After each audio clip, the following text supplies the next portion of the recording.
Hello everyone, welcome to knowledge account. Good morning. আশা করি সবাই ভালো আছো এবং সুস্থ আছো। আমরা 24 মার্চের 2024 ডেলি কারেন্ট অ্যাফেয়ার্স নিয়ে ডিসকাস করবো উইথ স্ট্যাটিক জিকে। তোমরা যারা যারা কারেন্ট অ্যাফেয়ার্সের পিডিএফ নিতে চাও মান্থলি বা ইয়ারলি, তারা দেখো ডেসক্রিপশন বক্সে লিঙ্ক পাবে। ওখানে আমাদের অ্যাপের লিঙ্কও আছে, তোমরা ওগুলো অ্যাপ থেকেও কালেক্ট করতে পারো, অথবা তোমাদের ডাইরেক্ট লিঙ্কও দেওয়া আছে, সেখান থেকে কালেক্ট করতে পারো। কালেক্ট করার সময় যে মোবাইল নাম্বারটা দিয়ে রেজিস্টার করবে সেটাই তোমরা কিন্তু পাসওয়ার্ড হিসেবে ইউজ করবে, ঠিক আছে? পরিবর্তন ব্যাচ তোমাদের নতুন স্টার্ট হয়েছে। কেপি, ডাব্লিউবিপি বা ফায়ার অপারেটর যে কোনো পুলিশের পরীক্ষার জন্য পুরো সিলেবাস ধরে ধরে প্রত্যেকটা জিনিস এখানে তোমাদের কভার করানো হচ্ছে চ্যাপ্টার ওয়াইজ প্রত্যেকটা সাবজেক্টের। এবং তার সাথে সাথে তোমাদের টেস্ট সিরিজ রয়েছে chapter wise plus full length. এবং 31 মার্চ পর্যন্ত তোমাদের এই স্পেশাল অফারটা রয়েছে। ডাব্লিউবিপি 24 ইউজ করলে তোমরা মাত্র 880 এটা পেয়ে যাবে। 4 মার্চ থেকে ক্লাস স্টার্ট হয়েছে, ক্লাস রানিং চলছে। জয়েন করার হলে চটপট জয়েন করে নাও, এটা তোমাদের 1 বছরের ভ্যালিডিটি থাকবে। আর এই হোয়াটসঅ্যাপ নাম্বারে যোগাযোগ করে নাও যদি আরও কিছু ডিটেলস জানার থাকে। এটাও তোমাদের 31 মার্চ পর্যন্ত থাকছে, প্রিলিমিনের যে ক্লার্কশিপের ব্যাচটা, ঠিক আছে? এখানেও তোমাদের অধ্যায়ভিত্তিক বিস্তারিত ক্লাস, অধ্যায়ভিত্তিক এমসিকিউজ, প্লাস প্রিলির পরে মেন পরীক্ষার জন্য তোমাদের কনভেনশনাল রাইটিং প্র্যাকটিস, চেকিং, এগুলোও সব চলবে। তো 31 মার্চ পর্যন্ত তোমাদের এই অফারটা থাকছে, তোমরা চাইলে এটাতে জয়েন করে নাও। আরও ডিটেলস জানার জন্য এই হোয়াটসঅ্যাপ নাম্বারে যোগাযোগ করো। আমাদের যে কোনো ভিডিও টাইটেলের উপর ক্লিক করলেই তোমাদের ডেসক্রিপশন বক্স আসবে, সেখানেই সব লিঙ্ক দেওয়া আছে, তোমরা এখান থেকে জয়েন করে নাও। তারপর অ্যাপে এসে তোমরা ক্লাস করতে পারবে। যদি কোথাও অসুবিধা হয় অ্যাপের হেল্প চ্যাট সেকশন অথবা এই হোয়াটসঅ্যাপ নাম্বারে তোমরা চ্যাট করে নাও। ডেসক্রিপশন বক্সে অ্যাপের লিঙ্ক রয়েছে, সরি, তোমরা ওখান থেকে গিয়ে অ্যাপটা ডাউনলোড করে নাও। একটু শরীর খারাপ রয়েছে, আমি তোমাদের আগেও বলেছি, একটু গলার প্রবলেম আছে, তোমরা এই কিছুদিন একটু অ্যাডজাস্ট করো, কেননা আমার যেটা হয়েছে মোটামুটি এটা কিওর হতে 10 দিন মতো টাইম লাগবে। তবুও আমি তোমাদের ক্লাস করাবো, ডেস্কটপে করাবো। তোমাদের ডিজিটাল বোর্ডে কিছুদিন অফ থাকবে ক্লাস, বাট ক্লাস হবে, ঠিক আছে? কোন বিখ্যাত ভারতীয় নৃত্যশিল্পী মহারাষ্ট্র গৌরব পুরস্কারে সম্মানিত হয়েছেন? মহারাষ্ট্র গৌরব অ্যাওয়ার্ড এটা পেয়েছেন ডক্টর উমা রেলে। মুম্বাইয়ের নালন্দা নৃত্যকলা মহাবিদ্যালয়ের সম্মানিত অধ্যক্ষ ডক্টর উমা রেলে মর্যাদাপূর্ণ মহারাষ্ট্র গৌরব পুরস্কারে ভূষিত হয়েছেন। মুম্বাইয়ের নালন্দা নৃত্যকলা মহাবিদ্যালয়ের সম্মানিত অধ্যক্ষ ইনি ডক্টর উমা রেলে মর্যাদাপূর্ণ মহারাষ্ট্র গৌরব পুরস্কারে ভূষিত হয়েছেন। মহারাষ্ট্রের শিল্পমন্ত্রী উদয় সাওয়ান্ত আর মন্ত্রী দীপক বসন্ত কেসরকার ভারতীয় শাস্ত্রীয় নৃত্য, বিশেষ করে ভারতনাট্যমের ক্ষেত্রে তার অমূল্য অবদানের স্বীকৃতিস্বরূপ এই সম্মান পেয়েছেন আর কি। নেক্সট, প্যারিস অলিম্পিক 2024-এ ভারতের পতাকাবাহী হিসাবে কাকে নির্বাচিত করা হয়েছে? ফ্ল্যাগ বিয়ারার শরৎ কমল আচন্ত, ইনি প্যারিস অলিম্পিক 2024-এ ভারতের ফ্ল্যাগ বিয়ারার হচ্ছেন। খেলরত্ন পুরস্কার বিজয়ী, দুবারের কমনওয়েলথ গেমসের চ্যাম্পিয়ন টেবিল টেনিস খেলোয়াড় শরৎ কমল আসন্ন প্যারিস অলিম্পিক 2024-এ ভারতের পতাকা বহন করবেন। ভারতীয় অলিম্পিক অ্যাসোসিয়েশন সম্প্রতি এটা ঘোষণা করেছে, শরৎ কমল অলিম্পিকে ভারতে 19তম পতাকা বাহক হবেন। প্রাক্তন ভারতীয় পুরুষ হকি দলের অধিনায়ক মনপ্রীত সিং এবং মেরি কম টোকিও অলিম্পিক 2020-তে পতাকা বহন করেছিলেন। শরৎ কমল অ্যাওয়ার্ড যদি আমরা দেখি, ইনি 2024-এ অর্জুন অ্যাওয়ার্ড পেয়েছে, 2004-এ অর্জুন অ্যাওয়ার্ড পেয়েছেন, 2019-এ পদ্মশ্রী, 2022-এ খেলরত্ন অ্যাওয়ার্ড পেয়েছিলেন। কমনওয়েলথ গেমসে গোল্ড মেডেল পেয়েছিলেন 2006-এ, মেলবোর্নে খেলাটা হয়েছিল, গোল্ড মেডেল 2006-তেও পেয়েছেন। আরও একটা 2010-এ দিল্লিতে যে কমনওয়েলথ গেম হয়েছিল সেখানে পেয়েছেন মেন্স ডাবলসে গোল্ড মেডেল, 2018-তে গোল্ড কোস্টেও পেয়েছেন, 2022-এ বার্মিংহামেও গোল্ড মেডেল পেয়েছেন, ঠিক আছে? দুটো গোল্ড মেডেল, একটা মেন্সটা সিঙ্গেলসে, তিনটে পেয়েছে অ্যাকচুয়ালি, ঠিক আছে? একটা men singles, mixed doubles plus men's team, তিনটেতে 2022-এ গোল্ড মেডেল পেয়েছিলেন। শরৎ কমল আছেন, খুব ইম্পর্টেন্ট, ভালো করে মনে রাখবে। গ্রীষ্মকালীন অলিম্পিকে প্রথম পতাকা বহনকারী হওয়ার গৌরবটি অ্যাথলেট পূর্মা ব্যানার্জির কাছে যায়, যিনি 1920-তে এন্টওয়ার্প অলিম্পিকে ভারতীয় পতাকা বহন করেছিলেন। এটাও তোমরা পাশাপাশি নোট করে রাখো। সাইনি আব্রাহাম উইলসন 1992 সালে বার্সেলোনা অলিম্পিকে ভারতীয় পতাকা বহনকারী প্রথম মহিলা হয়েছিলেন। বিশ্ব বক্সিং চ্যাম্পিয়ন মেরি কম এবং প্রাক্তন ভারতীয় পুরুষ হকি অধিনায়ক মনপ্রীত সিং যৌথভাবে 2020 টোকিও অলিম্পিকে ভারতীয় পতাকাবাহী হয়েছিলেন। প্যারিস গ্রীষ্মকালীন অলিম্পিক 2024-এ 26শে জুলাই থেকে 11ই আগস্ট ফ্রান্সের প্যারিসে অনুষ্ঠিত হবে। এটা তৃতীয়বারের মতো প্যারিস গ্রীষ্মকালীন অলিম্পিক আয়োজন করবে। ঠিক আছে, এটাও নোট করার মতো। এবং 1900 সালে এবং 1924 সালে দ্বিতীয় অলিম্পিক গেমসের আয়োজন এখানে হয়েছিল। আর 2024 সালে প্যারিস অলিম্পিকে 206টা জাতীয় অলিম্পিক কমিটির প্রায় 10,500 ক্রীড়াবিদ অংশ নেবে এবছর আর কি। প্যারিস অলিম্পিক 2024-এ 4টে নতুন খেলা চালু করা হয়েছে: breaking, surfing, sport climbing and skateboarding. ভারতীয় অলিম্পিক অ্যাসোসিয়েশনের সভাপতি পিটি ঊষা। নেক্সট, ভারত এবং কোন দেশের সাথে আইন আর বিরোধ নিষ্পত্তির জন্য একটি সমঝোতা স্মারক স্বাক্ষর করেছে? ভারত কোন দেশের সাথে? সিঙ্গাপুর। ভারত সিঙ্গাপুরের সাথে আইন আর বিরোধ নিষ্পত্তির জন্য এই সমঝোতা স্মারক স্বাক্ষর করেছে। ভারত আর সিঙ্গাপুর আইন বিরোধ নিষ্পত্তির ক্ষেত্রে সহযোগিতার বিষয়ে একটি সমঝোতা স্মারক স্বাক্ষর করেছে। এই চুক্তি আন্তর্জাতিক বাণিজ্যিক বিরোধ নিষ্পত্তির মতো অভিন্ন স্বার্থের ক্ষেত্রে দুই দেশের মধ্যে সহযোগিতাকে আরও বৃদ্ধি করবে। Recently India sign a memorandum of understandings with other countries. কিছু কিছু আছে যেগুলো হয়েছিল রিসেন্টলি, একবার দেখো। ইন্ডিয়া আর ভুটান এরা মেমোরেন্ডাম অফ আন্ডারস্ট্যান্ডিং স্বাক্ষর করেছিল কিসের ক্ষেত্রে? In the field of energy efficiency and energy conservation measures. India আর ডোমিনিকান রিপাবলিক এরা একটা প্রোটোকল সাইন করেছিল for establishment of joint economic and trade committee. India আর কলম্বিয়া এরাও একটা মেমোরেন্ডাম অফ আন্ডারস্ট্যান্ডিং স্বাক্ষর করেছিল cooperation in the field of sharing successful digital solutions. ইন্ডিয়ার ওমান রিসেন্টলি একটা মেমোরেন্ডাম অফ আন্ডারস্ট্যান্ডিং সাইন করে ডিফেন্স সেক্টরের ক্ষেত্রে। ইন্ডিয়ার ওমান করেছিল আইটি কোঅপারেশনের জন্য। ইন্ডিয়া আর কিউবা ডিজিটাল পাবলিক ইনফ্রাস্ট্রাকচার কোলাবোরেশনের জন্য রিসেন্টলি করেছিল।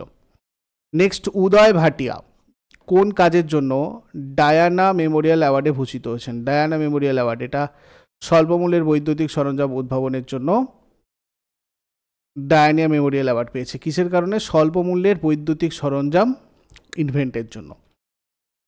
উদয় ভাটিয়া আর মানসী গুপ্তাকে ডায়ানা মেমোরিয়াল অ্যাওয়ার্ড দিয়ে সম্মানিত করা হয়েছে। তাদের পাশাপাশি বিশ্বের মোট 20 জনকে ডায়ানা মেমোরিয়াল অ্যাওয়ার্ডে ভূষিত করা হয়েছে।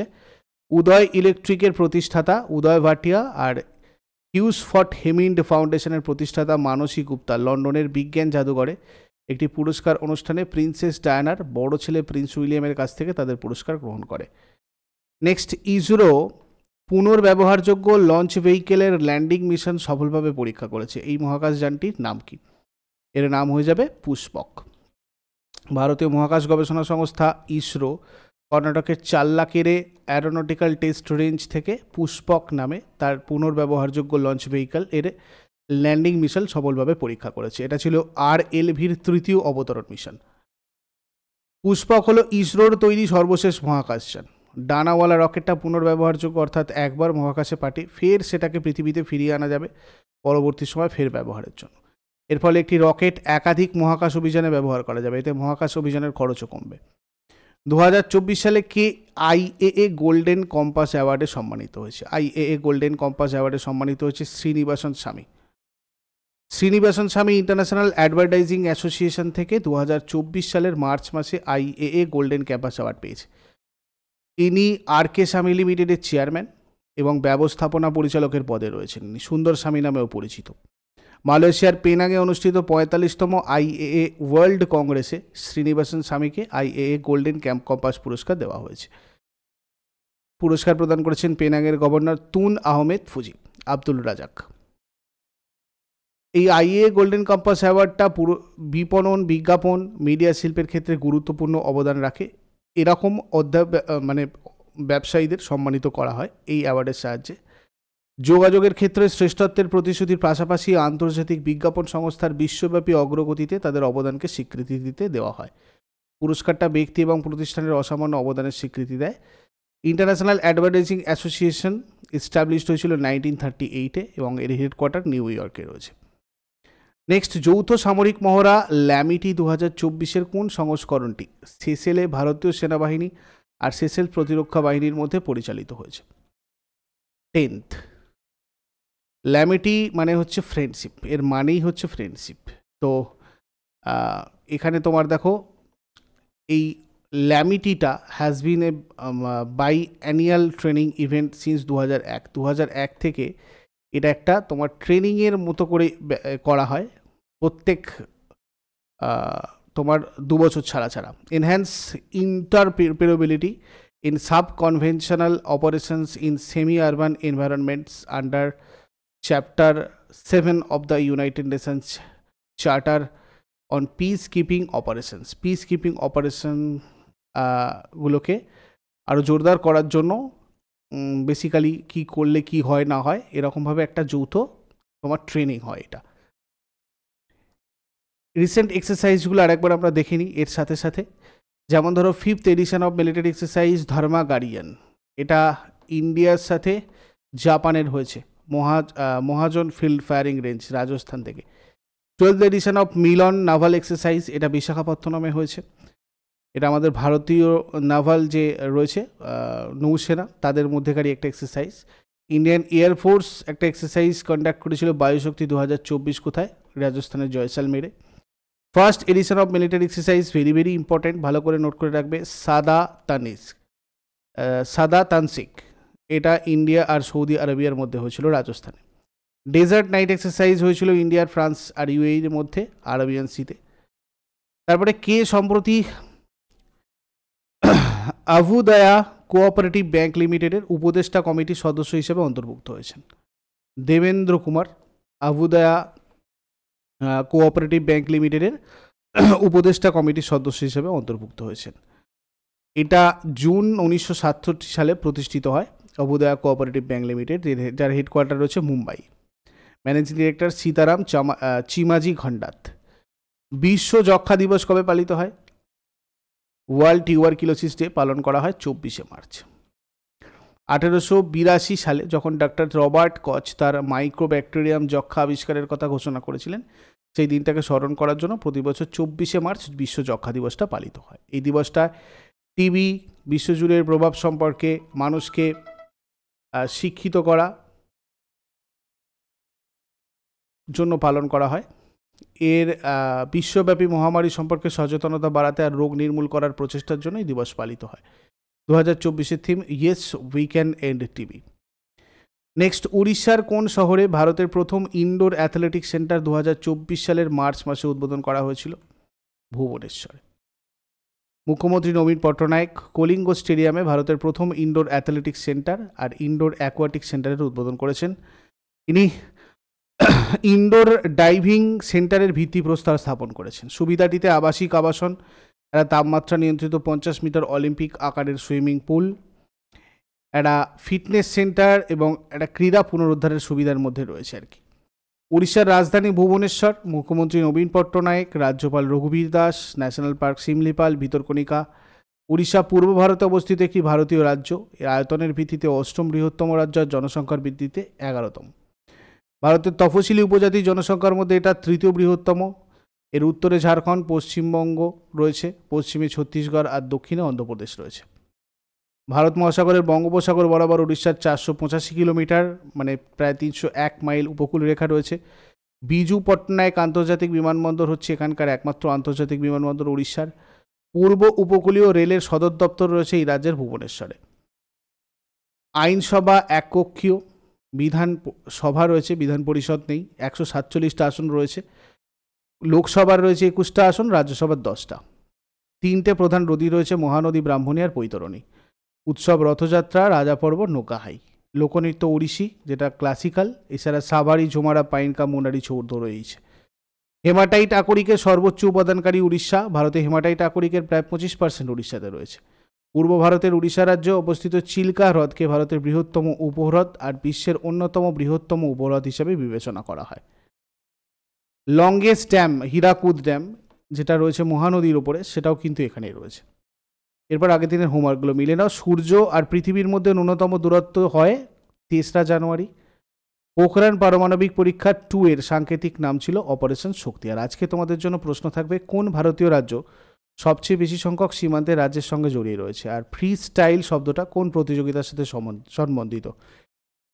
এই দুটো তোমরা আজকে আমাকে কমেন্টে জানাও। চট করে আগের দিনেরগুলো কুইক রিভাইজ করে নেবো। যারা যারা লাইভে রয়েছে অ্যান্সার করার চেষ্টা করো। 23 মার্চ 2024-এর কারেন্ট অ্যাফেয়ার্স আমাদের কী কী ছিল? হাইতি থেকে আটকে পড়া ভারতীয়দের উদ্ধারের জন্য ভারত সরকার যে অভিযান শুরু করেছে তার কোড নাম কি? অপারেশন ইন্দ্রবতী। ইন্ডিয়ান ব্যাংক অ্যাসোসিয়েশনের চেয়ারম্যান পদে কে নিযুক্ত হয়েছেন? MV রাও। কোন রাজ্য PM শ্রী স্কুল স্কিম রূপায়ণ করতে রাজি হয়েছে? তামিলনাড়ু। ওমেন্স প্রিমিয়ার লিগ এ প্রথম ক্রিকেটার হিসেবে 6টা উইকেট নিয়েছেন কোন দেশের এলিজি প্যারি? অস্ট্রেলিয়া। কোন রাজ্য সাবারিকে রাইস নামে সরকারি চালের ব্র্যান্ড লঞ্চ করেছে? কেরালা। বিশ্ব আবহাওয়া দিবস কবে পালিত হয়? 23 March. Federation of Indian export অর্গানাইজেশনের নতুন সভাপতি হিসাবে কাকে নিযুক্ত করা হয়েছে? অশ্বিনী কুমার। মুম্বাই মিউনিসিপ্যাল কর্পোরেশনের নতুন কমিশনার হিসেবে কাকে নিযুক্ত করা হয়েছে? ভূষণ গাগরানি। সম্প্রতি চেন্নাই সুপার কিংসের নতুন অধিনায়ক হিসাবে কাকে নিযুক্ত করা হয়েছে? ঋতুরাজ গাইকোয়াড়। কোন দেশ পোখরাকে পর্যটন রাজধানী হিসাবে ঘোষণা করেছে? নেপাল। তো এই পর্যন্তই ছিল আগের দিনের কারেন্ট অ্যাফেয়ার্স। তোমরা পিডিএফ কালেক্ট করতে চাইলে ডেসক্রিপশন বক্সে একবার গিয়ে চোখ রাখো, ওখানে ইবুক সেকশানে তোমরা পিডিএফগুলো পাবে। এছাড়া আমাদের সাথে WBP কোর্সে বা WBP কেবির এই পুলিশ কোর্সে মানে পরিবর্তন ব্যাচ অথবা WBPSC ক্লার্কশিপ ব্যাচে জয়েন করতে চাইলে তোমরা নিচের এই নাম্বারটাতে যোগাযোগ করো হোয়াটসঅ্যাপে। আর ডিসক্রিপশন বক্সেও তোমাদের লিঙ্ক দেওয়া আছে, টাইটেলের ওপর ক্লিক করে ডিসক্রিপশন বক্স চলে যাও, ওখান থেকে তোমরা জয়েন করে নাও। অ্যাপের লিঙ্কও ওখান থেকে আছে, অ্যাপে গিয়ে তোমরা ডেমো ক্লাস বা আদার্স ক্লাসগুলো দেখতে পারো। এখানে তোমাদের ফ্রি উইকলি এখানে টেস্ট সিরিজে প্রচুর টেস্ট রয়েছে, ইম্পর্টেন্ট নোট রয়েছে, এগুলো তোমরা সম্পূর্ণ ফ্রিতে অ্যাক্সেস করতে পারবে। 2023-এর সম্পূর্ণ কারেন্ট অ্যাফেয়ার্স তোমাদেরকে দেওয়া রয়েছে এই টেস্ট সিরিজে, সম্পূর্ণ ফ্রিতে তোমরা এগুলো দেখতে পারবে, প্র্যাকটিস করতে পারবে। তো এটার জন্য তোমরা অ্যাপটা অবশ্যই ডাউনলোড করো, আর অ্যাপের হেল্প চ্যাট সেকশানে জানাও তোমাদের যদি কোথাও এখানে জয়েন করতে অসুবিধা হয়, বা এই হোয়াটসঅ্যাপ নাম্বারে তোমরা চ্যাট করে নিও। Thank you so much. Next ক্লাসে আবার সবার সাথে কথা হচ্ছে। Have a great day.